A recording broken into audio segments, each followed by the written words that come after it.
వివాహం ఆలస్యం, నిరుద్యోగం, ఉద్యోగ సమస్యలు, ఆర్థిక సమస్యలు, నరదృష్టి, వ్యాపారాభివృద్ధి కొరకు ఈ ఆలయాన్ని సందర్శించండి.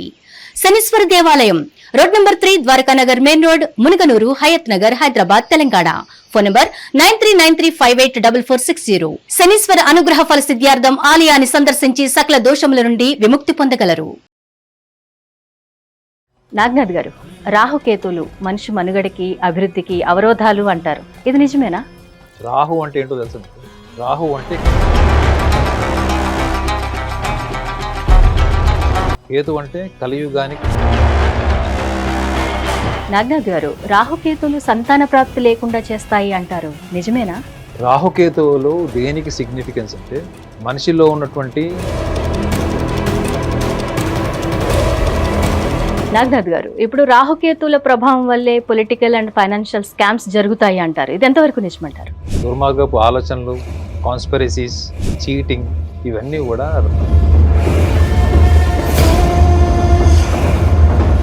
రాజకీయ హోదా, ఆధ్యాత్మికత, మోక్షము, వైరాగ్యము ఇలాంటివన్నీ కూడా రాహుకేతు వల్లే సంభవిస్తాయంటారా? అనుభవం ఉన్న ఏ జ్యోతిష్యుడని అడుగు, కానీ రాహుకేతువుల యొక్క ప్రభావం మనిషి జీవితంలో. కేతువు వల్ల ఏంటంటే అదే వ్యవహార శైలిని అధిగమించలేక, గెలవలేక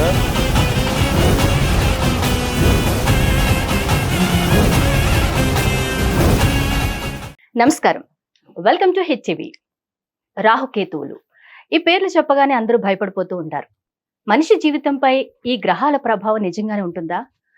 రాహుకేతువుల యొక్క విశిష్టత ఏంటి? వీటి వల్ల మనుషులకు ఎలాంటి కష్టాలు కలుగుతాయి? వీటిని ప్రసన్నం చేసుకోవడం ఎలా? ఇలాంటి విషయాలన్నీ కూడా ఈరోజు మనం డిస్కస్ చేద్దాం. మనతో పాటు ప్రముఖ astro psychologist doctor S V Naganath garu ఉన్నారు. వారిని అడిగి తెలుసుకుందాం. నమస్కారం అండి గురుగారు. నమస్కారం హర్షిని గారు. నాగనాథ్ గారు, ఇప్పుడు మనకి నవంబర్ 26 సుబ్రహ్మణ్య స్వామి షష్ఠి జరుగుతోంది. అలాగే గోచార ఫలం చూసుకున్నా, వ్యక్తిగత జాతకాలు చూసుకున్నా, ప్రతి ఒక్కరికి రాహుకేతుల గురించి చెప్పగానే భయపడిపోతూ ఉంటారు. ఎందుకంటారు? వాటిని అంటే ఒక శనిగ్రహం తర్వాత వీటిని చూస్తేనే చాలా భయపడుతూ ఉంటారు. మనిషి జీవితంపై వీటి ప్రభావం నిజంగా ఉంటుందా? ఇవి అసలు మంచి చెయ్యవా? వీటి వల్ల ఎలాంటి కష్టాలు వచ్చినా కూడా రాహుకేతులను చూసుకోవాలి అని అంటుంటారు. వాటిని ప్రసన్న చేసుకోవడం ఎలాగా? ఇలాంటి విషయాలని చెప్పండి మాకు. హిట్ టీవీ ప్రేక్షకులందరూ కూడా నమస్కారం. హర్షిణి గారు, సుబ్రహ్మణ్యం షష్ఠి 26వ తారీఖు నవంబర్ మాసము 2025. అయితే ఈ సుబ్రహ్మణ్యం షష్ఠి యొక్క గొప్పతనాన్ని కూడా మనం ఒక రెండు ముక్కలు చెప్పుకోవాలి. ఏంటంటే కార్తీక మాసంలో దీపావళి మహోత్సవం, దీపావళి పండగ తర్వాత వచ్చేటువంటి మార్గశిర మాసంలో ఈ యొక్క స్కంద షష్ఠి, సుబ్రహ్మణ్య షష్ఠి అని కూడా అంటారు. సుబ్రహ్మణ్య స్వామి యొక్క జన్మ కూడా ఆ పరమశివుడి యొక్క శక్తి, తేజస్సు నుంచి జన్మించినటువంటి పుత్రుడు అని చెప్తారు. లోక కళ్యాణం కోసం పుట్టాడు అని చెప్తారు. మరి ఈ సుబ్రహ్మణ్యం స్వామి గురించి ఎందుకు చర్చించుకోవాలి? దీనికి రాహుకేతులకు సంబంధం ఏంటంటే, ఈ సుబ్రహ్మణ్యం స్వామి ఆ నాగలోకానికి, అన్ని సర్పాలకు కూడా ఆయన అధిపతి. కాబట్టి సుబ్రహ్మణ్యం షష్ఠి రోజు అందరూ, ముఖ్యంగా పిల్లలు లేని వాళ్ళు, ఇన్ఫర్టిలిటీ ప్రాబ్లం ఉన్నవాళ్ళు, సర్పదోషం, కాలసర్పదోషం, అస్కలిత కాలసర్పదోషం, లేకపోతే ఈవెన్ కుజదోషం లాంటివి ఉన్నవాళ్ళు, పెళ్లి కాని వాళ్ళు, పెళ్ళై పిల్లలు పుట్టిన వాళ్ళు, వీళ్ళందరూ కూడా వెళ్ళి ఆ రోజు కొంతమంది నాగప్రతిష్ఠ చేస్తారు, కొంతమంది పాలకు తెలుసు కదా మనకి, పుట్టలో పాలు పోస్తారు. ఇలా రకరకాల సంప్రదాయాల్ని మనం పాటిస్తారు, మన సభ్య సమాజం చూస్తాం. అయితే మనం రాహుకేతువుల గురించి మాట్లాడేటప్పుడు చాలా, మీరు అన్నారు వాళ్ళ వల్ల మంచి జరగదా, చెడే జరుగుతుందని అడిగారు. మీకు రాహుకేతువుల గురించి చెప్తే మీరు బహుశా ఆశ్చర్యపోతారో, భయపడతారో, ఇష్టపడతారో మీరే చెప్పాలి. మనం ఏమంటాం? బాహ్య ప్రపంచాన్ని ఏమంటాం? ఇదంతా ఒక మాయాలోకం. మాయ, నిజంగా కళ్ళకు కనిపించేదంతా మాయ అంటారు.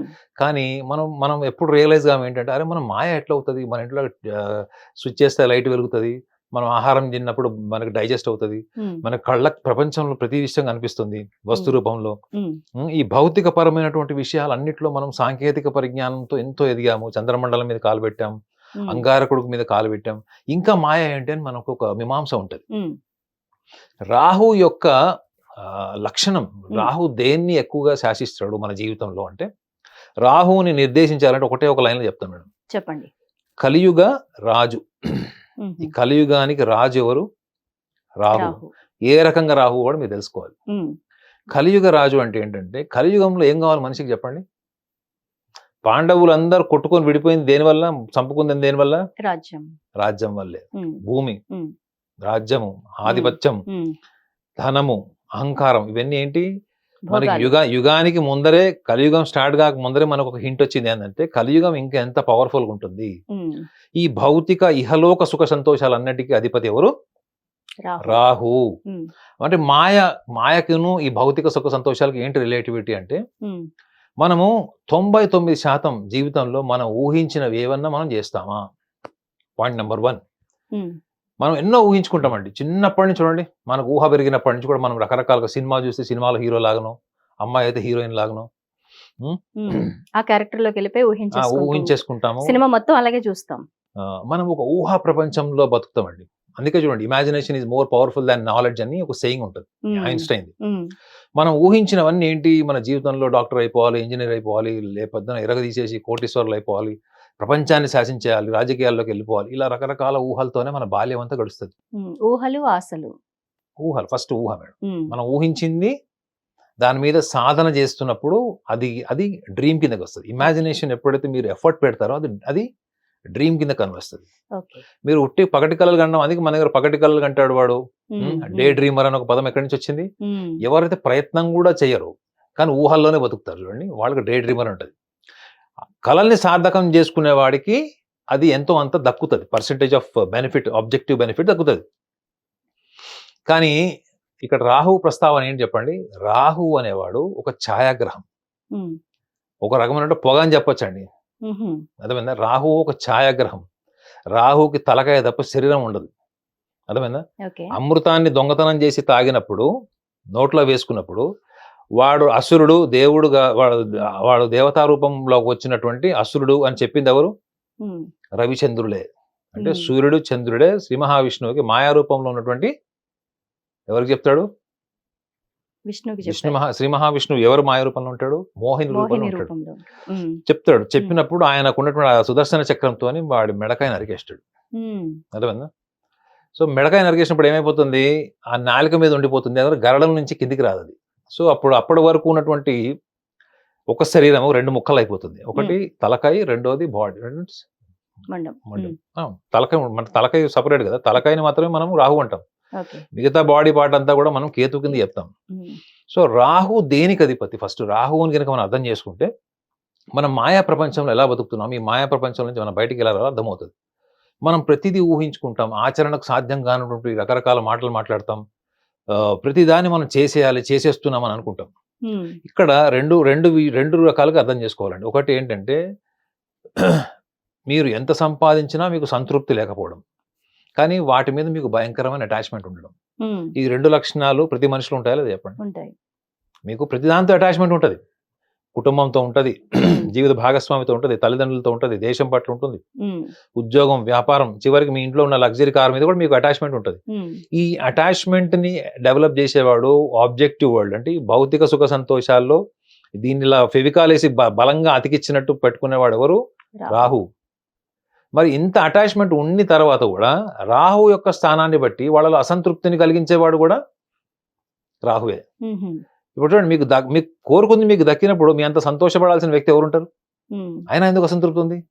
ఎందుకంటే అన్అటైనబుల్ డ్రీమ్స్, అంటే మనము దేన్నైతే సాధించుకోలేము, సాధ్యపడదు, వాటి కోసం మనం ప్రయత్నం చేసి ఒక మాయలో బతుకుతాం.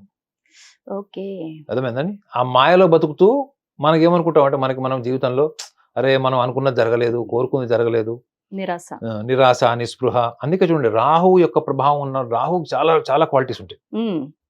అంటే ఫర్ ఎగ్జాంపుల్ చూడండి, రాహుకి డెల్యూజన్స్ అంటారు. చెప్పు కదా, రాహువు అనేవాడు ఒక ఛాయాగ్రహం. అంటే ఏంటి, మీకు నార్త్ అండ్ సౌత్ నోట్స్ అంటారు వాటిని, నార్త్ అండ్ సౌత్ నోట్స్ అంటారు వాటిని, రాహుకేతు అని. అంటే వాళ్ళు ఎప్పుడు కూడా ఒకళ్ళకొకళ్ళు ఎదురుగా ఉంటారు, అంటే సమసప్తమంలో 180 degrees ఉంటారు వాళ్ళు. మరి రాహువు యొక్క ప్రభావము మనిషి వ్యక్తిగత జాతకంలోకి వచ్చేటప్పటికి ఒక ఇల్యూషన్ క్రియేట్ చేస్తాడు. చాలా మంది చూడండి, మీకు డ్రగ్ అడిక్షన్స్ ఉన్న వాళ్ళు, ఎనీ అడిక్షన్, ఆల్కహాల్ అడిక్షన్ కావచ్చు, ఒక మ్యాసివ్ సివియర్ అడిక్షన్ ఉంటుంది, వాళ్ళ దాంట్లో బయటికి రాలేదు, జీవితాలు నాశనం అయిపోతాయి వాళ్ళకి. చాలా మంది మీరు సినిమా యాక్టర్లని తీసుకోండి, వాళ్ళ ఆఖరి రోజుల్లో అడిక్ట్ అయిపోయి చాలా దుర్భరమైన జీవితం గడిపిన వాళ్ళు. ఈ యొక్క రాహు ప్రభావం అకాల మృత్యువు, లేకపోతే తీవ్రమైనటువంటి మనకి ఆర్థిక స్కామ్లు కానీ, రాజకీయ కక్షలు కానీ, కుళ్ళు కుతంత్రాలు, ఇవన్నిటికి కూడా రాహు అధిపతి. ఎట్ ద సేమ్ టైం జీవితంలో ఒక పెద్ద పదవి రావాలి, ఉన్నతమైన పదవి రావాలి, ఉన్నతమైన గుర్తింపు రావాలి, ప్రపంచాన్ని శాసించేటువంటి మీకు వాక్చాతుర్యము, ఒక నాయకత్వ లక్షణాలు కావాలి. జీవితంలో ఎవ్వడు ఊహించండి ఇక మీరు దేనికి పనికిరాడు అని మిమ్మల్ని రోజు చిన్నప్పటి నుంచి బూతులు తిడుతుంటారు, మీరు అవి ఏవి పట్టించుకుంటారు, వాళ్ళు మిమ్మల్ని తిడుతూనే ఉంటారు, మీరు మాత్రం ఎదిగిపోతూనే ఉంటారు. ఓకే, అలాంటి దానికి కూడా రాహు అధిపతి. చూడండి, రాహువు గురించి జ్యోతిష శాస్త్రంలో ఏ జ్యోతిష్యుడిని అని అడగండి, రాహు దశ కానీ రాహు అంతర్దశ భుక్తి అంతరాల్లో రాహు యొక్క ఫలితం చెప్పేటప్పుడు 1-4 సార్లు ఆలోచిస్తారు వాళ్ళు. ఎందుకంటే అన్ప్రెడిక్టబుల్ రిజల్ట్. మీరు పాజిటివ్ అనుకుంటే నెగిటివ్ రావచ్చు, నెగిటివ్ అంటే పాజిటివ్ రావచ్చు. మిశ్రమ ఫలితాలు, మిక్స్డ్ రిజల్ట్స్ ఇస్తాడు అనమాట రాహు.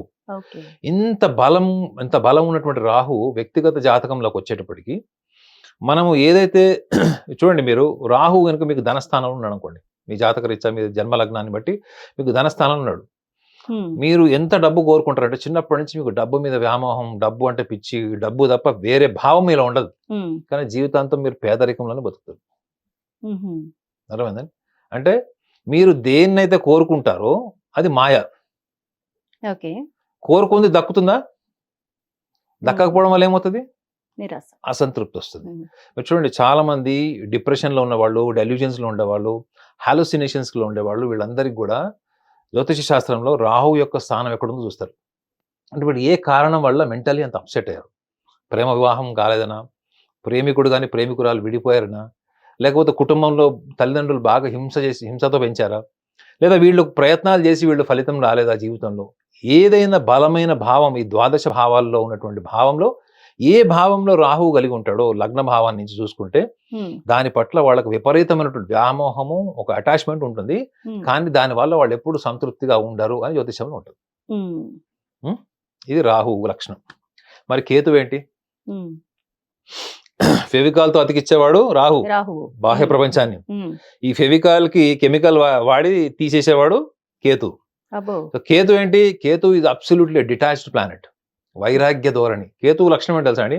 ఎప్పుడూ ఇండిపెండెంట్ గా ఉండాలని కోరుకుంటాడు, ఎవడు పక్కన ఉండద్దు, ఎక్కువ ఎంటీ స్పేస్ ఉండాలి కేతువుకి. కేతువు లక్షణాలు ఉన్న వాళ్ళకి వీళ్ళు ఎక్కువ కూడా ఆధ్యాత్మిక పరమైన భావాలను, వీళ్ళ లైఫ్ లో మనం చూడండి చాలా మటుకు ఈవెన్ జ్యోతిష శాస్త్రం కూడా మీరు కేవలం ఒక వ్యక్తి జాతకాన్ని బట్టి వాడు భవిష్యత్తు చెప్తున్నారంటే మీరు కళ్ళతో చూసింది చెప్పట్లేదు కదా. కళ్ళతో చూసినటువంటి గ్రహస్థితిని ఊహాత్మకమైనటువంటిది అది. మీరు కళ్ళతో ఏం చూడరు, కానీ వాళ్ళు పలానప్పుడు పెళ్లి అవుతుంది, వాళ్ళు విడాకులు అయితే, లేకపోతే ఆరోగ్య సమస్యలు వస్తాయి, వాళ్ళకి యాక్సిడెంట్ అయ్యే ఛాన్స్ ఉంటుంది, ఇలాంటివన్నీ ఎలా చెప్తున్నారు మీరు? దాన్నే మిస్టికల్ సబ్జెక్ట్ అంటారు. ఆ మిస్టికల్ సబ్జెక్ట్ కి లార్డే కేతువు. అంటే ప్రపంచంలో ఉన్నటువంటి అన్ని రకాల మిస్టిక్స్ కి మనం మార్మిక కళలు అంటారు చూడండి. మార్మిక కళలు అంటే ఏంటి? భౌతికం కళ్ళకు కనిపించేది, భౌతికం కళ్ళకు భౌతిక స్థాయికి అతీతంగా ఉండేటువంటిది మార్మికం. అంటే మనం కళ్ళతో చూడలేం, కానీ ఎక్స్పీరియన్స్ అవుతాం. కొంతమంది చెప్తారు, నాకు ఇలా జరిగిందండి, పలానా చోటకు వెళ్ళినప్పుడు నాకు ఏదో స్పిరిట్స్ కనిపించినాయి, నేను ఏదో ఒక షాడో చూశాను, నాకు కళలో ఇలా వచ్చింది. కానీ అది వాళ్ళు శాస్త్రీయంగా ప్రూవ్ చేయలేరు. ఎందుకంటే మన ఇంద్రియాలతో కానీ, మనసుతో కానీ, శరీరంతో కానీ ప్రూవ్ చేయడానికి సాధ్యం కాని ఏదైతే ఉంటుందో అవన్నీ కూడా మిస్టికల్ ఎక్స్పీరియన్సెస్. ఈ మిస్టికల్ ఎక్స్పీరియన్సెస్ అన్నిటికీ అధిపతి ఎవరు? కేతు. సో అందుకే చూడండి, కేతువు జాతకంలో ఉన్న వాళ్ళకి అంటే ముఖ్యంగా రాశిలో కానీ, వాళ్ళ జన్మ రాశిలో కానీ, వాళ్ళ లగ్నంలో కానీ కనుక కేతు అంటే వాళ్ళకి డిఫాల్ట్ ఈ స్పిరిచువల్, అకల్ట్, ఆస్ట్రాలజీ వీటికి సంబంధించినటువంటి విషయాల్లో జిజ్ఞాస ఎక్కువ ఉంటుంది. ఒక పెద్ద రీసెర్చ్ స్కాలర్ కావాలి అంటే కేతు ప్రభావం ఉండాలి. ఒక వ్యక్తి ఆధ్యాత్మిక సాధన చేయాలి, మోక్ష ప్రాప్తి కావాలి, లేకపోతే జన్మరాహిత్యము, ఇవన్నీ ఆధ్యాత్మిక పరమైనటువంటి భావనలో చింతనకు వాళ్ళు దగ్గరగా ఉండాలి అంటే కేతువు యొక్క సపోర్ట్ లేకుండా ఏ రాశిలో కలిగి ఉండాలి, లగ్న భావం నుంచి కేతు యొక్క సపోర్ట్ ఎలా ఉండాలి అన్నదాని సపోర్ట్ లేకుండా ఒక వ్యక్తి పూర్తిగా ఆధ్యాత్మిక చింతనని పెంచుకోలేడు అని జ్యోతిష్ శాస్త్రం రాసి ఉంటుంది క్లియర్గా. నిజంగానే దాన్ని మనము పరిశీలించి చూస్తే చాలా మనకు కరెక్ట్ అనిపిస్తుంది. అంటే వీళ్ళు ఉన్నటువంటి రిలేషన్స్లో వెళ్ళిపోతారు చూసారా. మీరు చాలా మంది మేము సన్యాసులో కలిసిపోతాం, వాళ్ళు కలిసిపోతాం అని చెప్పేసి అప్పటికి వాడికి పెళ్ళి 2 పిల్లలు ఉంటారు. వాడు ఎందుకు వెళ్ళిపోయాడు అంటే వాడు చెప్తాడు అనమాట, మా ఆవిడ ఊరికే క్వశ్చన్స్ చేస్తుంది, మా ఆవిడ ఊరికే డబ్బు సంపాదించమంటుంది, అదంటుంది ఇదంటుంది అనేది. సో వాళ్ళకి ఎవరైనా కేతువు లక్షణం ఏంటంటే ధార్మిక పరమైనటువంటి లక్షణాలు అన్నప్పుడు మనం సభ్య సమాజంలో ఏమనుకుంటామంటే వేషధారణ, ఏ మతం వాడైనా వేషధారణ, వాడు ఒక 4 పుస్తకాలు చదివి ఆ పుస్తకాలు అనర్గళంగా చెప్తాడు చూడండి, వాళ్ళే వాళ్ళ ఆధ్యాత్మిక గురువుల్లో ఉన్నారు ప్రపంచం మొత్తం అన్ని మతాల్లో. కానీ కేతువు చెప్పేది ఆ స్థాయి కదా మేడం. ఒక రకంగా చెప్పాలంటే మీకు నిర్వాణ స్థితి అంటే తెలుసా మీకు? జన్మరాహిత్యం, ఉమ్, అపారమైన జ్ఞానం, ఉమ్, స్థితప్రజ్ఞత. ఉమ్, అంటే దేని పట్ల కూడా మీకు వ్యామోహం లేకపోవడం, ఒక డిటాచ్డ్ ఫ్యాకల్టీ అంటారు, ఒక డిటాచ్మెంట్ అన్నది. ఉమ్, అంటే ఆ స్థాయి నిర్వాణ స్థితికి వెళ్ళాలి అనుకుంటే కూడా మీకు కేతువు యొక్క సపోర్ట్ ఉండాలి జాతకంలో. ఉమ్, అంటే కేతువు యొక్క సపోర్ట్ ఉంటే మనిషిలో అంత ఆధ్యాత్మిక పరమైనటువంటి చింతన, ఉమ్, సాధన ఉంటుంది మేడం. చింతన ఒకటే కాదు, సాధన కూడా అలానే ఉంటది. ఓకే. కేతువుకి సాధ్యపడదు ఏంటంటే వాళ్ళు మ్యానిపులేట్ చేయలేరు, ఉమ్, మ్యానిపులేట్ చేయలేరు వాళ్ళు. దేన్నైనా ముక్కుసూటిగా ఉంటారు. ఈవెన్ రాహు లక్షణం కూడా అంతే. ఉమ్, రాహు రాహు లగ్నంలో ఉన్న వాళ్ళు, సపోజ్ మిథున లగ్నం అనుకోండి, మిథున లగ్నం రాహు ఉన్నాడు, ఉమ్, వాళ్ళు అలాంటి జాతకాలు కొన్ని వందల వేల జాతకాలు చూశాను. 30 ఏళ్ళు దాటిన తర్వాత వాళ్ళకి స్నేహితులు లేరు, ఉమ్, బంధువులు దూరం అయ్యారు. భార్య అయితే భర్త, భర్త అయితే భార్య, ఇద్దరు కూడా ఎడమొహం పెడమొహంగా ఉండి ఒకటే ఇంట్లో ఉంటారు. గీతాంజలి సినిమాలో లాస్ట్ లో ఎండ్ లైన్ ఒకటి వస్తుంది, వీళ్ళు బతికినంత కాలం కలిసే ఉంటారు కానీ ఎప్పటి వరకు బతుకుంటారో తెలియదని. వీళ్ళు జీవితాంతం కలిసే ఉంటారు ఒకటే ఫ్లాట్ లో కానీ డిఫరెంట్ బెడ్రూమ్ లో ఉంటారు అనేది ఆ క్యాప్షన్ ఉంటుంది అనమాట. ఓకే. అంటే రాహువు యొక్క ప్రభావం ఏంటంటే, రాహు ముక్కుసూటి వైఖరి, ఉమ్, నిజం మాట్లాడేస్తారు, అలౌకికంగా మాట్లాడతారు వాళ్ళు. కాబట్టి ఇలా మాట్లాడితే స్నేహితులు ఉంటారా? ఉండరు. స్నేహితులు బంధువులు ఉంటారా? మనంతా డమరుకం No బ్యాచ్, way. డప్పు కొట్టాలి, అబద్ధాలు చెప్పాలి. సో అది కేతువు వల్ల కాదు, రాహు వల్ల కూడా కాదు. సో ఉమ్, రాహు కేతువులు అనగానే మీరు అన్నారు చూసారా, భయపడిపోయి భయభ్రాంతులైపోయేటువంటిది ఏం లేదు. ఉమ్, అయితే ఏంటంటే ఇవి రెండు మిస్టికల్ ప్లానెట్స్ కాబట్టి మీరు చూడండి, చాలా మంది క్షుద్ర పూజలు చేసేవాళ్ళు, ఉమ్, తాంత్రిక పూజలు చేసేవాళ్ళు, వాళ్ళు ఎవరిని పూజిస్తారు చెప్పండి? రాహు కేతువుల్ని పూజిస్తారు. ఉమ్, వాళ్ళ దగ్గర చూడండి, మీకు మొన్న రీసెంట్ గా కూడా ఒక ఓటీటీ మూవీ చూశాను ఒకటి, ఉమ్, అందులో రాహు స్టోరీ నుంచే అంత తీసుకున్నారా? ఇన్స్పిరేషన్ తీసుకొని వాళ్ళ ఆ సినిమాలో ఏంటంటే అందరు మెడకాయలు నరికేస్తుంటారు అనమాట. ఉమ్, ఇన్ని తలకాయలు నరికేస్తే వాళ్ళకి ఈ ప్రాప్తి దక్కుతుంది, మళ్ళీ ఆ రాహు యొక్క సమాజం ప్రపంచం సృష్టిస్తాడని అది ఒక గ్రంథంలో రాసి ఉంటది. ఉమ్, సో ఆ సినిమా డ్రామాటిక్ మూవీ అనుకోండి. బట్ ఉమ్, క్షుద్ర పూజలు చేసేవాళ్ళు, శాస్త్రీయ దృక్పథానికి అతీతంగా ఉండేవాళ్ళు, ఒక ఒక రకమైనటువంటి మిత్ అని చెప్పొచ్చు. Um, it is a kind of personal individual myth or subjective opinion. Okay. ఈ సాధన చేసే వాళ్ళందరూ కూడా రాహుకేతువులకి వాళ్ళు డైటీగా తీసుకుంటారు. అంటే వాళ్ళు పూజ చేసే వాళ్ళు, ఆరాధించే వాళ్ళు ఈ 2 గ్రహాలే ఉంటాయి. ఉమ్, అయితే ఈ mystical subject, spirits based subject కాబట్టి ఆత్మలు, ఉమ్, లైఫ్ ఆఫ్టర్ డెత్, మీరు చూడండి ఈ పునరావృత యోగం అని మనం మాట్లాడతాం, ఉమ్, అది సైంటిఫిక్ కాదు. అది ఉమ్, సైంటిఫికల్లీ ప్రూవన్ ఆర్ నాట్ అంటే మాత్రం అది మన ఇప్పటికి కూడా క్వశ్చన్ మార్కే. అవును. కానీ దాని మీద ఎంత ప్రపంచానికి ఎంత జిజ్ఞాస ఉంది, ఈవెన్ సైన్స్ కూడా దాని మీద ఇంట్రెస్ట్ ఎందుకు ఉంది అంటే it is a wonderful thought, wonderful imagination. Um, Rahu అనేవాడు ఊహకు అధిపతి మేడం, గుర్తుపెట్టుకోండి. మీ ఊహ జీవితంలో ఏదైతే ఉంటుందో ఆ ఊహకు అధిపతి రాహు. ఓకే. ఆ ఊహ మీద మీరు ఇక పాకుతూ వెళ్తారు అనమాట, ఉడుము కొండెక్కినట్టు పాకుతూ వెళ్తారు. అదే వ్యవహారం. ఈ వ్యవహారంలో కావాల్సింది ఏంటి మనకి? ఆబ్జెక్టివ్ సక్సెస్, వ్యవహారిక పరమైనటువంటి భౌతిక సుఖ సంతోషాలు. ఉమ్, ఇది ఆదరణ ఆయన రియల్ లైఫ్, కిందికి రా అని చెప్పి కింద లాగేది ఎవరు? కేతువు. కేతువుకున్న మైనస్ పాయింట్ ఏంటి? ఉమ్, రాహుకి లోయర్ బాడీ ఉండదు, ఉమ్, అవునా? ఉమ్, కేవలం తలకాయ మాత్రమే ఉంటది. రాహుకు ఉండే లక్షణం ఏంటి? కక్కుర్తి. ఉమ్, మీరు ఒక బఫెట్కి వెళ్ళారనుకోండి, ప్రశాంతంగా తింటారు కదా, అన్ని మనమే అన్నట్టు. అవును. రాహు కక్కుర్తి అనమాట, ఇది అది అది అన్ని కావాలి. తినేసి అన్ని. కానీ రాహు తినగలుగుతాడు, కానీ రాహు డైజెస్ట్ ఎలా చేసుకుంటాడు? అవును. అవునా కదా? ఆయనకి పొట్ట లేదు, డైజెస్టివ్ సిస్టమ్ లేదు. ఉమ్, కేతువుకున్న మైనస్ పాయింట్ ఏంటి? కేతువుకి మెదడు ఉండదు. హెడ్ లేదు. గుర్తుపెట్టుకోండి, ఇంట్యూషన్ అని పదం మీరు వినే ఉండుంటారు. ఉమ్, అంతర్గత శక్తి అంటే కొంతమందికి ఇంట్యూషన్ పనిచేస్తుంది, అందరికి ఇంట్యూషన్ ఉంటుంది మేడం. ఉమ్, జ్యోతిష శాస్త్రంలో ఒక అభిప్రాయం చెప్తారు, ఉమ్, ఎప్పుడు పెళ్ళి అవుతుంది, ఎప్పుడు ఉద్యోగం వస్తుంది, విదేశీయానం, అది ఇంట్యూషన్ తోనే చెప్తారు మేడం. ఉమ్, అది ఏ గురువు నేర్పించలేడు. ఇప్పుడు నేను మీకు జాతక చక్రం నేర్పించగలను, ఉమ్, అర్థమైందా? కానీ జడ్జిమెంట్ దగ్గరకు వచ్చేటప్పటికి మీ జడ్జిమెంట్ మీరు నా దగ్గర నేర్చుకున్న మీది కరెక్ట్ కావచ్చు. ఓకే. అంటే శిష్యుడు కన్నా గురువు కంటే కంటే శిష్యుడికి ఎక్కువ ఇంట్యూషన్ పవర్ ఉంటే వాళ్ళకి కరెక్ట్ అవుతుంది. ఓకే. సో కేతువు ఇంట్యూషన్కి అధిపతి. ఉమ్, సో ఈ ఇంట్యూషన్ ఉన్న వాళ్ళందరూ కూడా మీరు గొప్ప గొప్ప ఈ గణిత శాస్త్రంలో నిష్ణాతులు ఉంటారు చూడండి, మ్యాథమెటిక్స్ లో స్కాలర్స్, ఉమ్, అంటే ప్రపంచాన్ని కూడా శాసించేటువంటి వ్యక్తులు ఉంటారు. At the same time chess game ఆడేవాళ్ళు, చాలా చెస్ ఛాంపియన్స్, ఉమ్, ఉమ్, వాళ్ళకు కూడా కేతువు యొక్క ప్రభావం ఉంటుంది. ఓకే. చెస్ ఛాంపియన్ కావాలి. ఇది ఛాంపియన్ అంటే ఎక్కడో మన సందులో కాదు, ఇంటర్నేషనల్. ప్రపంచంలోనే గణాంకాలు, అంటే గణాంకాలు తీసుకుంటే ప్రపంచంలోనే నెంబర్ 1, నెంబర్ 2, నెంబర్ 3 స్థాయిలో ఉండే వాళ్ళ మీరు మ్యాథమెటిషియన్స్ చూడండి, ఉమ్, ఈ చెస్ గేమ్ ప్లే చేయాలి. ఎందుకంటే అక్కడ మీకు ఇంట్యూషన్ పనిచేస్తుంది మేడం, గుర్తుపెట్టుకోండి. మీరు మ్యాథ్స్ చేస్తున్నప్పుడు మీకు నెక్స్ట్ ఏంటో తెలిసిపోతుంటుంది. ఉమ్, అదే అట్ ద సేమ్ టైం మీరు చేసి ఆడేటప్పుడు కూడా మీకు నెక్స్ట్ ఏం జరగబోతుంది అనేది మీ ఇంట్యూషన్ స్ట్రైక్ అవుతుంది. వాడు ఏం యాక్షన్ step తీయబోతున్నాడు, వాడు ఏ స్టెప్ తీసుకోబోతున్నాడు. తీసుకుంటాడు అనేది ఉమ్, మీకు ముందరే తెలిసిపోతుంది. అవును. సో కాబట్టి ఇంట్యూషన్ బేస్డ్ సబ్జెక్ట్ ఏదైతే ఒకవేళ ఆస్ట్రాలజీలో అధిపతి ఎవరైనా ఉన్నారంటే మాత్రం అది 100% కేతువే.